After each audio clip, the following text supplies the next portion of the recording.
Hey, folks, good evening, and thanks for joining me on Phantoms and Monsters Radio. I welcome all new listeners and members to the channel, as well as first timers in the chat.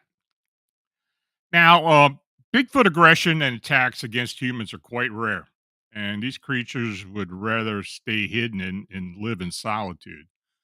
But occasionally, a situation will arise where a human enters a Bigfoot's living area or the beast hunting location. In those instances, it may very well trigger an aggressive response. Now, there are a few tales of Bigfoot physically attacking or injuring a human, but tangible evidence is practically non existent. So, listen to this presentation and form your own opinions. So, let's go ahead and get started.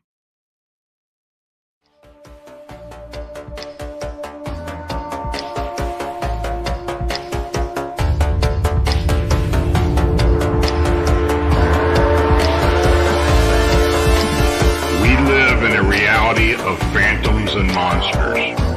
They exist among us, and sometimes they win. Even the devil was an angel once. The world has its own rules, and these rules are not human. Some of us seek answers to the origin and existence of cryptids and the unexplained. Join us as we venture beyond the known and accepted boundaries. Welcome to our nightmare. I think you're going to like it.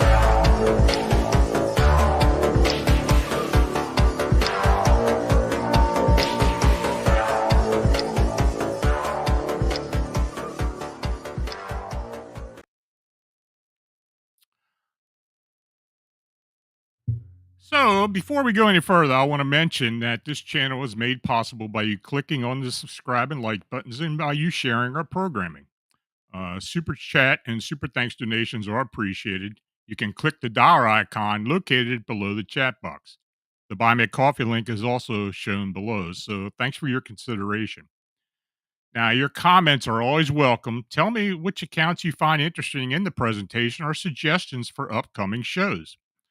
Um, I want to thank our chat moderators, Bernadette, Marla, Thomas, and Mike, for their commitment to me and the channel. And now, if you're in the chat and you have a question, please use all caps, and I'll try to get to each one after the presentation. Now, starting tonight, I am streaming on the Elevate Souls Productions Network. So I welcome all the new listeners that have come on from over there, and I hope you enjoy the presentation. So, in this first account, a 12-year-old boy encounters a Bigfoot peeking in the window as it stands on the porch. Now, this occurred in December of 2012 in Port Marion, Pennsylvania. Now, they state, I just figured I would get on here and share my Sasquatch encounter that happened in the small town Port Marion, 2012 in Fayette County, Pennsylvania. But since I know I won't be judged, laughed at, or not believed in seeing or hearing what I saw and heard.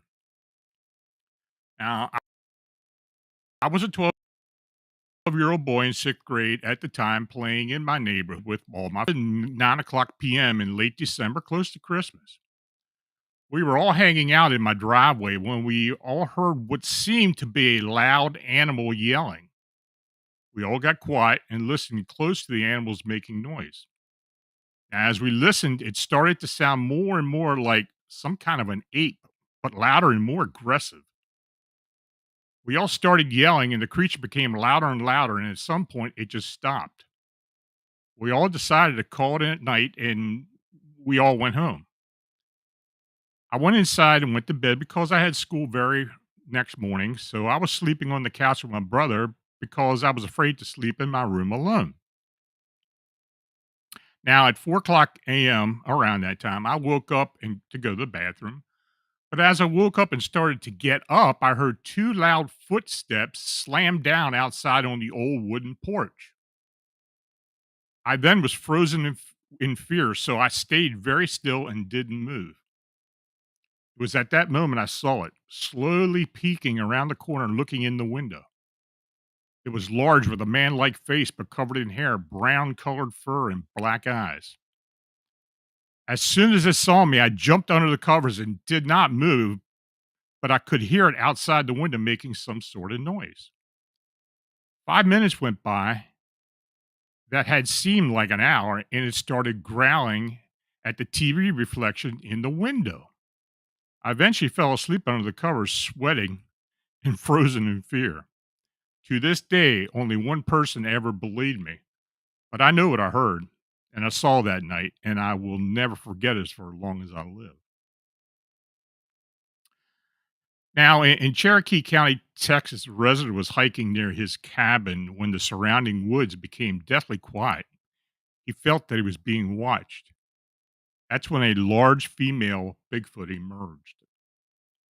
Now, he states this incident took place in November 2013 in Cherokee County, Texas, near Lake Striker.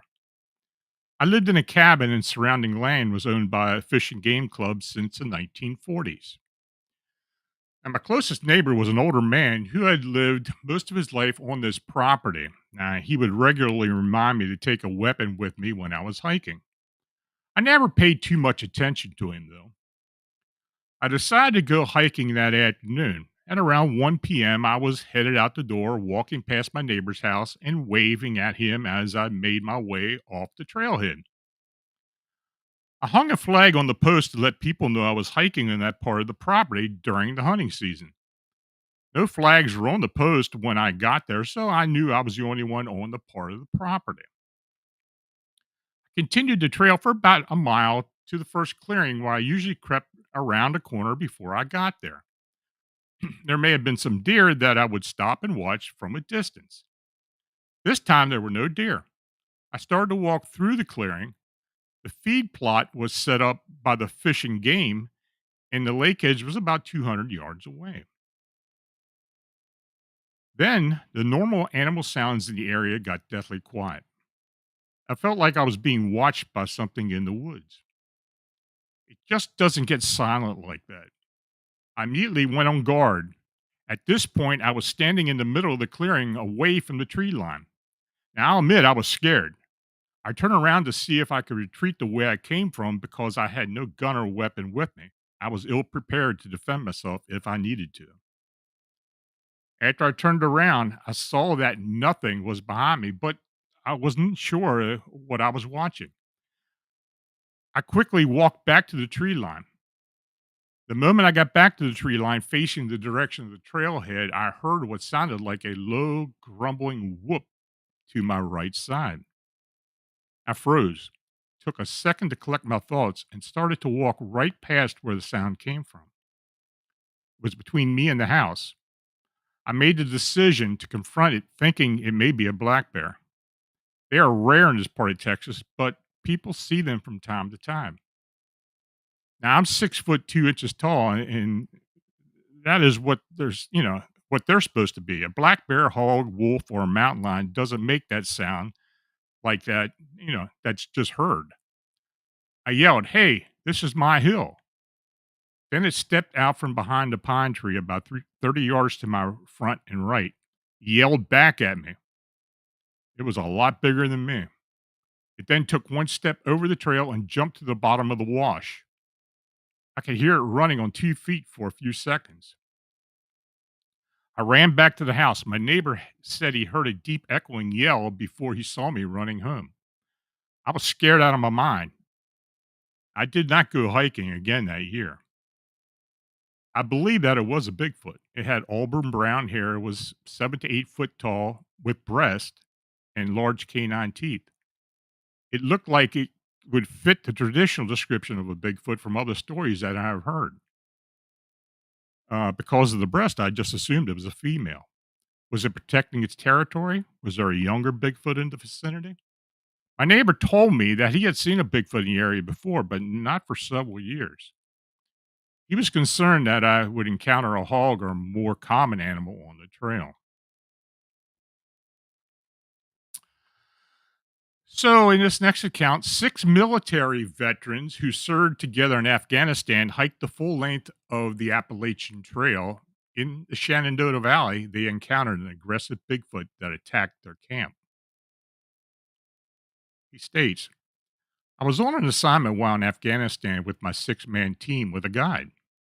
We started to enter the Korengal Valley aka nicknamed by the locals as the Valley of Death. It's in the Kunar province. The valleys are among the deadliest places on earth. History shows countless men, groups, and military have entered but just never came out. Our God refused to take us through, so we went by ourselves. There are stories of giants, caves, demons, shapeshifters, etc. It still gives me goosebumps. Now I fast forward back to the United States. My group of six decided in our spare time to work the Appalachian Trail starting in New Hampshire and ending in Georgia. All told, it took us 7 months total to complete, with weeks in between of work as we did not complete it all at once. We were near the Shenandoah Valley area. We made camp, set up three tents, made a fire, cooked dinner. After dinner at about 1900 hours or 7 p.m., three of my men called Voodoo, Panther, and Deuce sat in the circle and talked. Two others, Dingle and Reaper, did perimeter watch. The camp perimeter was not far away due to the steep terrain. I would guess both sides were about 25 to 33-degree angles. None of us could see far up it was. It was too thick with trees and undergrowth brush. It was dusk when we made camp. I went to rest in my tent as I had the next watch. I heard all three of my guys say, "What the hell?" And just as I heard a loud thump on the ground and then another. Now, all of us were expert marksmen and well trained to instant access or assess any situation, draw our weapons, sight, and threat, and decide to engage within a fraction of a second.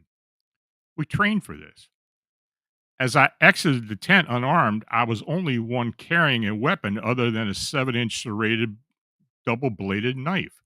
As I stood up outside my tent, all three men, plus now the other two men, were standing with weapons drawn. Instantly, they started firing at this 10-foot tall creature that was about 12 foot away. It was head to toe a very reddish brown, hairy creature. It had an ape like face and large red glowing eyes looking right at us. The growling was such a volume it reverberated in my rib cage. It was like nothing like I had ever felt before. There was a horrible mix of skunky and sulfur odor as well. It made your eyes water. It then began running with long strides that no human could. It was like a blur as it passed through the edge of the camp. Then it let out a long, loud, woman like shriek as it turned and went down that very steep ravine into the darkness of night. All the while, it snapped two trees off about 8 feet off the ground while it descended into the ravine.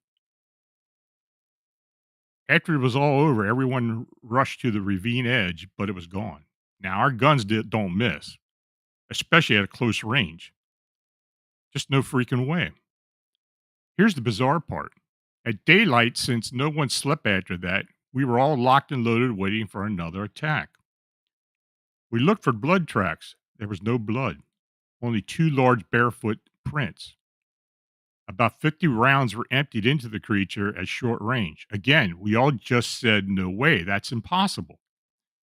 Down the ravine, about 25 to 30 feet, there were two snapped off trees, which we guessed were 4 to 5 inches in diameter. We broke camp and continued the trail southward. We're about 12 kilometers and began to believe that this thing was actually shadowing us from above. We couldn't see it, but we certainly could hear it. Maybe it was another one. Who knows? We all discussed it at great length and surmised it was obviously some man like creature. We never discussed it again. This night is etched in my mind along with that unique odor, nor will I ever forget the unique growl and shrill sound that it made. Now, a young Alabama man has a harrowing encounter with a massive Bigfoot while hiking back uh, to his truck after the day of fishing. The creature became agitated, warning the witnesses with a loud, aggressive growl. Now, he states, I never told anyone about this sighting I had when I was 18 years old, which was about 5 years ago. I later told my dad on our way to work, and he told me he's seen the same thing. He told me that there's something in the woods at Bankhead National Forest, which is in Winston, Alabama. I've only told my fiance and my father this. It really freaked me out, and I am an outdoorsman. I hunt, fish, and spend most of my time in the woods. Well, on this day, I was wading, walking in the water, and fishing at the same time. My buddy, who's I usually go with, couldn't go because his son and wife were sick. But it was a beautiful day, so I decided to go on my own. I had a good day and caught a lot of fish. It was getting late in the evening, so instead of fighting the stream back up, to the, I decided to take the trail back, which was about a mile and a half hike back. I was hiking down the trail and I had this unnerving feeling that I was being watched or stalked. I paused for a moment because every single hair on my body was standing up and I had goosebumps like crazy. I also noticed this musty fish like smell. I started scanning the area to see if there was a predator or how to assess the situation. I was also wondering if I was just being spooked by a harmless, forest animal. But about that time, it was nearly dark, but I could see fairly well. I was looking through the tree line. That's when I saw it. I glanced back to see if what I was seeing, what I thought I was seeing. It was hiding behind a tree, kind of grabbing the side of it. I made eye contact with it, and it started to get really scared. I've never seen anything like it. This creature was every bit of 9 foot tall with dark hair. I started to panic like I was having short breaths, like when you're terrified. I started to slowly back up. Then it suddenly stepped out like it was agitated. The beast let out a loud growl. As soon as that happened, I turned and ran as fast as I could and down the trail. I didn't stop at all. I dropped my pole and tackle box on the run. I don't remember dropping this stuff, but when I got to the parking lot, I got to my truck and cranked it up. I wanted to get the heck out of there. Then I heard it again, but it was like a loud whooping sound. I charged out of there. I still haven't gone back to this very day. I never believed in cryptid creatures until that day, and I hope I never see it again. And my dad told me one time that he had witnessed a man like creature running and that it cleared the road with just 2 steps. There's something out in that forest, and it was a freaky situation to go through alone. I believe I encountered a Bigfoot, but I'll never heard of them being aggressive and growling. Now, the witness in this next account states, I'll be honest that this is only the second time I've told this story to anyone. I used to live in southwest Colorado. I was attending Fort Lewis College in Durango. Beautiful area, right between the mountains and desert, and very close to the San Juan National Forest. At the time this happened, I was living in an apartment building very close to the school. Now, the college sits on a mesa above the actual town of Durango, and my apartment was also on this mesa. Now, right behind the complex was a ridge line called Raiders Ridge. It was very avid. I was a very avid mountain biker, and every morning I would ride a trail system up and over the Raiders Ridge. It was early morning. Behind the ridge is just a forest and a series of small ridges for at least a few miles. The area is relatively well forested with small pines and scrub pines and larger bushes. The sun hadn't gotten over the ridge, so it was somewhat light, but not brightly lit like the overhead sunlight. At the time, I was about a mile back into the ride, and I was pedaling up to another of the smaller ridges, going slower since it was relatively steep grade. Suddenly, I felt and heard something hard hit my helmet. A bit odd, but I figured it could have, been some just rolling off the ridge, so I kept on. Then it happened again, except this time it hit me right on the knuckle. Thankfully, I was wearing my riding gloves. I stopped, not really thinking anything of it, and took a drink. But as soon as I stopped, it was super quiet. I got really weirded out and almost like, when someone's staring at you from across the classroom. That's when I heard it. It sounded like the lowest, deepest growl ever, like a tiger on steroids. I looked into the direction of where this came from, completely frozen. I have never heard anything with the kind of power that this thing had. I then noticed a very large black mass behind one of the larger bushes.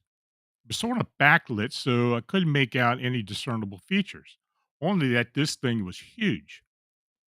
It looked jet black, but the lighting, I guess it's possible that it was just dark brown. I'm not sure. I stared at it for what must have been a few seconds. I started freaking out on the inside, but still couldn't move. I must have only been maybe 30 foot from me. It let out another growl and it stood up on its 2 feet.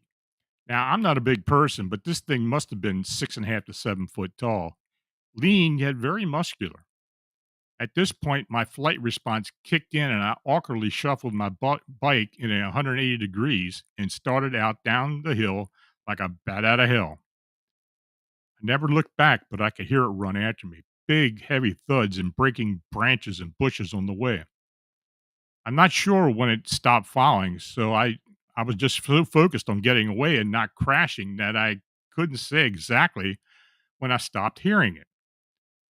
I went down a different way than when I came up because if I didn't, I knew I would have to ride back up Raiders Ridge, and that would mean slowing down. So I went southwest, which took me to a much more popular trail led to the main road. I just thought I needed to get to where other people were and I'd be safe, which I did. I rode across a group of trail runners and nearly crashed into them. I got to the entrance of the trail by the road and collapsed. I was exhausted, almost crying and hyperventilating. A woman stopped too, as if I asked if I was okay. And all I could say was, I'm okay. I'm okay now. I rode all the way back home on surface streets. And not long after this thing went downhill real fast for me, I dropped out of school and fell heavily into addiction. I had to move back home to New York after that. It took me years to get better and even think about getting back into the woods. And even still, that what happens is always on my mind when I go out there. But I've learned to deal with it. I still enjoy nature, and now I figure with all the time I've spent out in the forest, and this has only happened once, what are the odds that it would happen again? But I always worry about people who go actively looking for these things. They can be extremely shy, or in my case, extremely aggressive. And you never know which it'll be. Just be careful about just be careful when you're out there. Keep your eyes and ears open.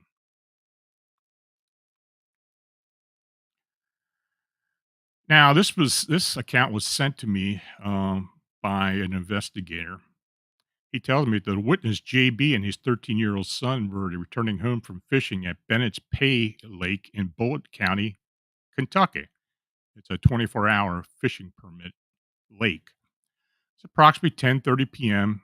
Eastern Time on Friday night, July 20th. They were driving in their pickup and had just turned onto Highway 44. Then the witness's son yelled out that something large on two legs was running alongside the truck on the passenger side. It was keeping pace with the truck and was about 30 foot off the road in a field. When they reached the nearest highway, JB slammed on the brakes and turned the truck around, attempting to drive back and see whatever it was his son had described. As they started to head back on the highway, a large, hairy bipedal creature stepped out of the wooded gully along the road and stood in front of the truck. It was illuminated by the headlights, approximately 10 feet away from the witness. They immediately noticed an awful, sickening stench in the air, describing it smelling like old roadkill. The creature was 8 to 9 foot in height and very broad at the shoulders, possibly 5 foot in width. The body was covered in reddish brown thick hair, though the face was hairless with dark leathery skin. The body had well defined muscles that were observed moving under the hair. The eyes shined a red tint. It had a menacing look and disposition and emanated a loud whooping sound like grunt. The witness always carried a sidearm with him, and he reached for it. He extended the gun out the window and yelled for the creature to stay away. The reaction of the creature was that it recognized the gun and immediately became alarmed, producing louder whooping sounds and taking a more aggressive stance, leering directly at JB. By this time, JB's son was mortified and started to scream. JB then fired a warning shot above the creature and it quickly headed off into the nearby woods. Fearing it would come back from behind them and attack, JB slammed on the accelerator and quickly turned the truck around, speeding down the highway toward home. His residence was less than a half mile from the location of the incident. Now, a few hours later, JB found my witness report information on Google and gave me a call. Quite honestly, he was one of the most terrified witnesses I'd ever talked to, exclaiming that he had no idea what this thing was and that he grew up in the outdoors and never witnessed anything like it before. I could hear the phone rattling in his hands and his voice continually breaking. He said, "I'm never going fishing or hunting again." Now, after I explained to JB that I believe he may have encountered a Bigfoot and that I had also had a similar encounter in 1981, he recounted an incident that his neighbor had experienced. Apparently, a large creature had been visiting the neighbor's yard the previous summer and had triggered the motion detectors. The neighbor had caught a fleeting glance of the creature as it exited toward the woods, but the description was not of a being comparable in size. Again, this location of the encounter was south of Louisville, Kentucky, in Bullitt County, which is very well known for Bigfoot encounters over the years. Now, a Northeast Washington boy is fishing with his father and his friend when he encounters a black haired Sasquatch who stands up from a kneeling position along the creek. He tells me it was a summer day in 1982. I was a kid and on the weekend fishing trip. My father and his best friend spent every spare minute out there hunting and fishing, and very often I was taken along as my parents were divorced. So on my dad's weekend, I was hunting and fishing. Now, this summer day, my dad and his buddies were fishing for brook trout in a little stream in northeast Washington state called Leclerc Creek. This is an extremely wooded area and brushy drainage off the Selkirk Mountains, where some of the only grizzlies in Washington state reside. So to say wild, rough country would be an underestimate. This mountain range leads into Canada, and a person can walk 50 to 100 miles more or less without crossing any pavement. Anyway, the experience.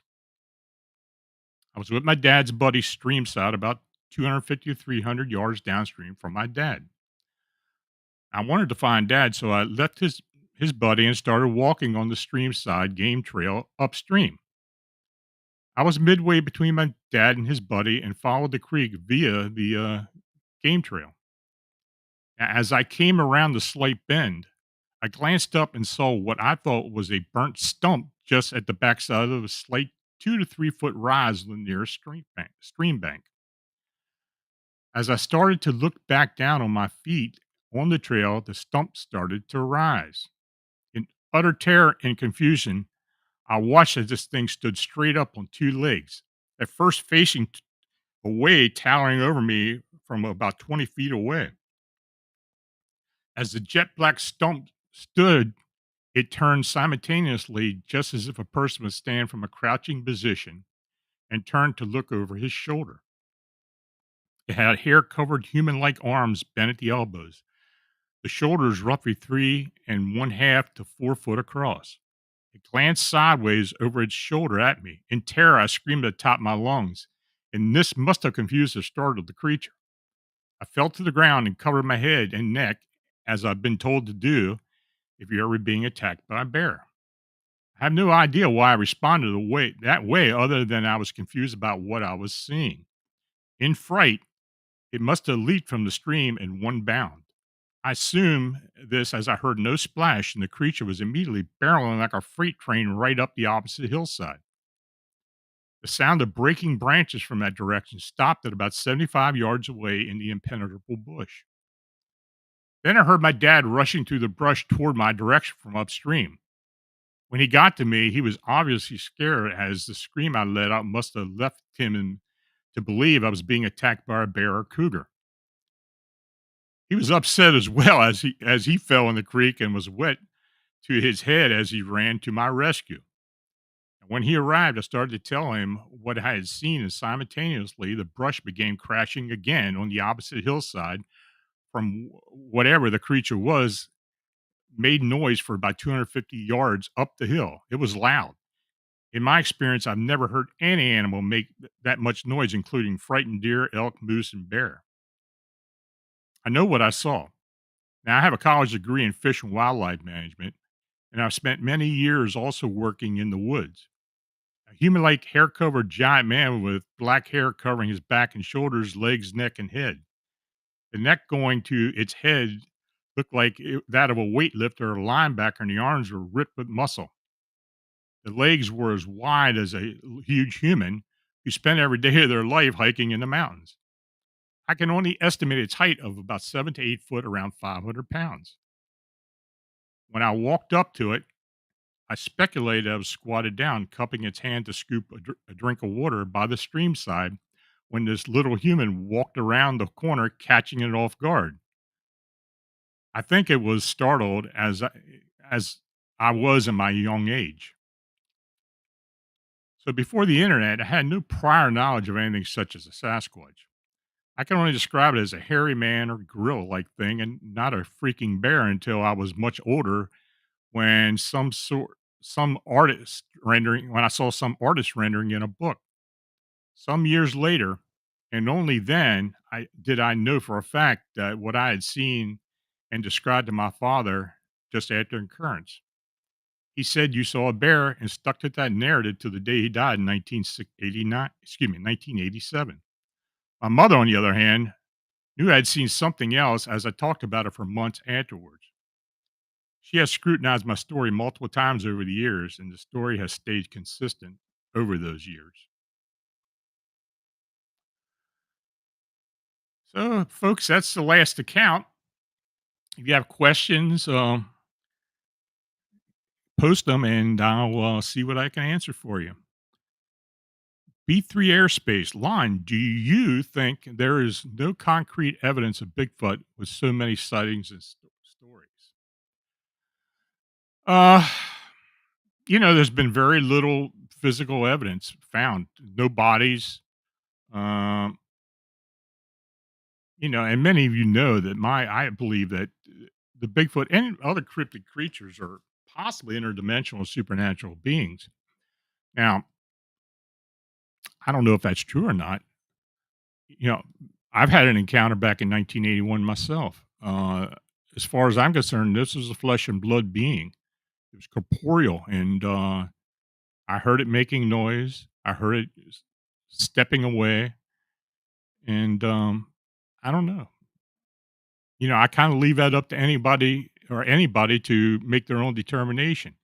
Is I'm hopeful one day we will have some type of concrete or tangible evidence as to what these beings are. Carol, I asked, can a Bigfoot be damaged? I have heard so many instances of these creatures being shot at by guns and it just either going through or bouncing off or some type of supernatural light emanating from the beast when it's struck by a bullet.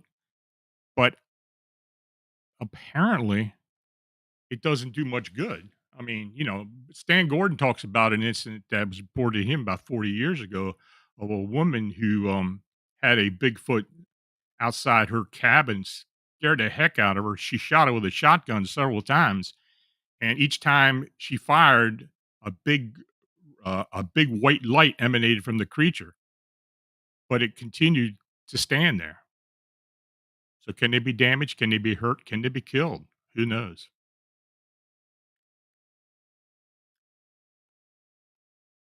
Any more questions, folks? Grandizer 12, Lon, he may have thought he had seen a Bigfoot, but it could have been a Gugway, that is even worse. You know, I think there are different types of creatures out there. I think Sasquatch, Bigfoot are just, the name that everybody uses, but, in other areas, they had different names.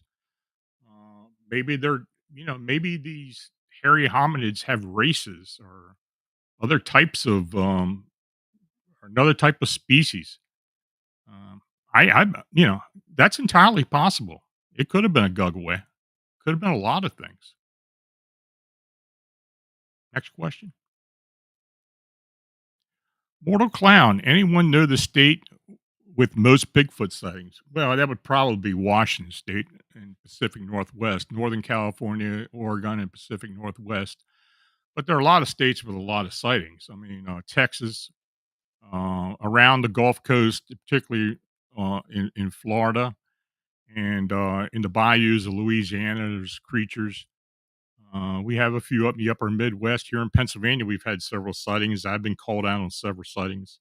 So, but I would say that the Pacific Northwest probably has the most activity. Kevin Emery, do you feel psychic energies from them when you've had encounter? I didn't feel anything when I had my encounter. Now, I have talked to witnesses who state that they do have some type of psychic connection or seem to be able to communicate with them psychically. I think it's entirely possible. But you know, as far as actual communication, I haven't really heard much of that. But personally, no, I haven't had any communication or anything or with my encounter. Dagnammit, is there any connection between Bigfoot and orbs in the woods? Well, in more recent years, I'd say the past decade or so, many times when we have investigated a sighting area, even a couple days later, we will see orbs occasionally. Now, I have had several investigators, especially here in Pennsylvania, talk about um, going into areas where there have been Bigfoot sightings and seeing orbs. Now, how can you explain that? Could it be some type of portal opening, or are the orbs actually associated with the creature itself? We just don't know. Maybe one day we'll find out more, but yeah. And a bachelor, if all these sightings with Bigfoot happen, why can't we ever take a pic of them? There's a lot of theories behind that. Can they sense someone trying to take a photograph of them? Do they have some type of ability or supernatural ability to avoid being photographed? Is there something natural about them that they're cloaked? We talk about the Glimmerman theory where these things can somehow cloak themselves supernaturally. There are a lot of theories, but many times people do say that they are hard to photograph, or they're unable to, or they think they got a photograph and it just didn't show up. There are many times when you see a trail cam photograph or image where it kind of breaks up a lot of times. I think they do possibly have supernatural abilities to avoid being photographed in some respects. Amy Crude, off topic. Lon, have you received any Darrow stories? Nope, can't say that I have. Sorry. Jose Sanchez. Besides being allegedly interdimensional, could they also disappear to hidden caves and maybe underneath tunnels as well? They may have great knowledge of such places. Well, there's people that do believe that. Um, Maybe they do cloak themselves or are able to quickly disappear into a hidden cave or some type of underground. Um, there's a lot of theories about that. I mean, who knows what these creatures really are? And like I said, until we get to the point where we can literally and tangibly investigate them and study them, I don't think we're ever going to know. And a bachelor, could it just be active imagination? Absolutely. Anything. Everybody has their own way of perceiving something. They may believe they see something, their mind may interpret it as something else. They may go into the woods thinking that they're going to see a Bigfoot and see one, some type of thought form or tulpa. Um, it's not unheard of. Hey, Bruce, have you heard of any friendly Bigfoot encounters? There have been a few. Uh, none that I've ever investigated, though there have been many people who have stated in the past that they have these creatures will at some point uh, come up to them and asking for some type of help, or that they're able to, uh, you know, be involved with habituation where they get used to the human being around or gifting and such. I've heard all kinds of stories. I've talked to a lot of investigators who claim this to be true. Personally, I have never experienced that, but there are claims that this does happen. Jose Sanchez, Bigfoot might also have advanced camouflage techniques that we are still unaware of. Absolutely. Like I said, I've talked about the Glimmer Man, so yeah, maybe there is something to that.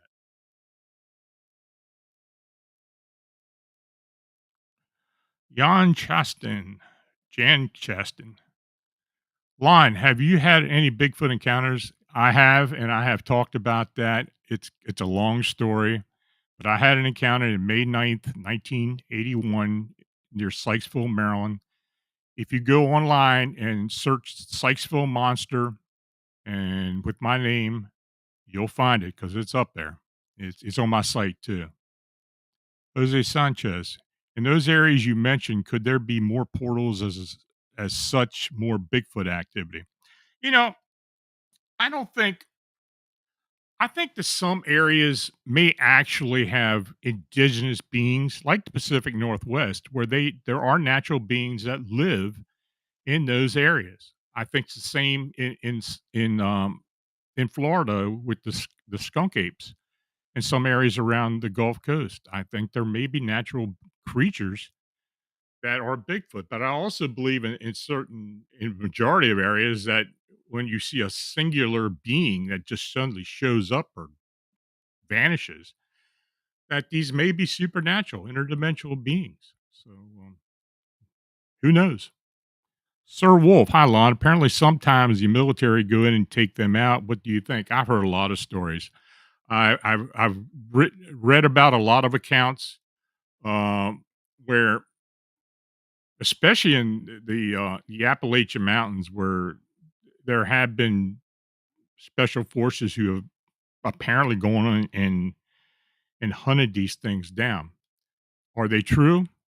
Who knows? I mean, some of the accounts I heard do sound very, you know, very reliable, but I don't know. It's just like anything else. What is it you believe? I mean, do you believe that there are rogue creatures out there, rogue Bigfoot that are out there trying to harm people, trying to chase down people, or just trying to cause a lot of mayhem? I don't know. I don't know. Barbara Mora, there is a book called Enoch and the Book of Enoch, two different books, right? Um, yeah, the Book of Enoch is a is part of the is an old verse from the Old Testament, and it's not in the King James version of the Bible, but it is a book that was eventually taken out of the Bible uh, in in what conference was that? I don't know, but it was many years ago. Now, the Enoch book was a book written by I forget her first name, but I know her last name was Williams, and I have read it. My honest opinion, I've got questions about it. I mean, it was supposed to be an habituation type situation, but I don't know. There's a lot about that book that I didn't really believe, and I've written about that as well. Jose Sanchez, any recent reports on UFO Bigfoot connection activity?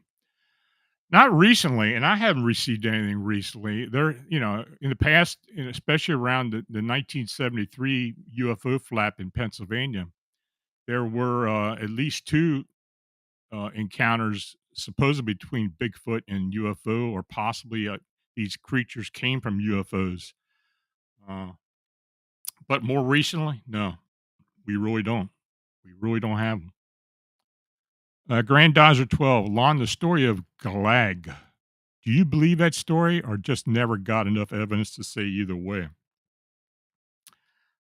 Honestly, I don't even know what I don't know which account you're talking about. Maybe you can write me, and I can give you a better answer. Any more questions?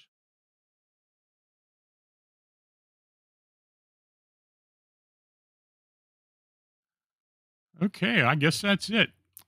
So, folks, I want to thank you each for coming in and watching and chatting. If you have donated, it's truly appreciated. Your support is what makes all this possible. Please like, subscribe, and share. If you do have a sighting or encounter report that you'd like to be considered for the this personal report show or on Phantoms of Monsters, feel free to contact me on my email at lonstrickler@phantomsofmonsters.com. So until we meet again next Friday night, stay healthy and safe. Have a good night.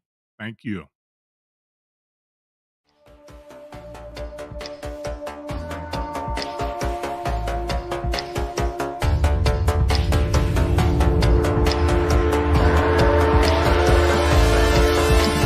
We live in a reality of phantoms and monsters. They exist among us, and sometimes they win. Even the devil was an angel once. The world has its own rules, and these rules are not human. Some of us seek answers to the origin and existence of cryptids and the unexplained. Join us as we venture beyond the known and accepted boundaries. Welcome to our nightmare. I think you're going to like it.